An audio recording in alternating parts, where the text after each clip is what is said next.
Hi hello welcome my dears. നമുക്ക് 3 കാർഡുകൾ എടുക്കാം. ആദ്യത്തെ കാർഡ് നിങ്ങളിലേക്ക് വരുന്ന ലക്ക് എന്താണെന്ന് നോക്കാം. നമുക്ക് ആദ്യമായി ലഭിച്ചിരിക്കുന്ന കാർഡ് 9 ഓഫ് വാൻഡ്സ് ആണ്.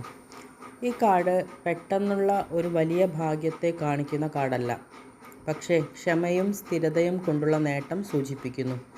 നിങ്ങൾ നടത്തിയ പരിശ്രമത്തിലേക്കുള്ള വിജയത്തെ കാണിക്കുന്ന കാർഡാണിത്. രണ്ടാമത് നമുക്ക് ലഭിച്ചിരിക്കുന്നത് ദ എംപറർ ആണ്. അതായത് നിങ്ങൾക്ക് അടുത്ത സ്റ്റേജ് എന്താണെന്ന് നോക്കുന്ന കാർഡ്.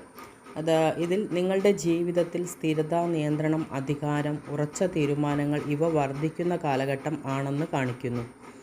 ജോലി, സാമ്പത്തികം, കുടുംബം തുടങ്ങിയ മേഖലകളിൽ ഉറച്ച അടിത്തറ രൂപപ്പെടാൻ പറ്റിയ സമയം.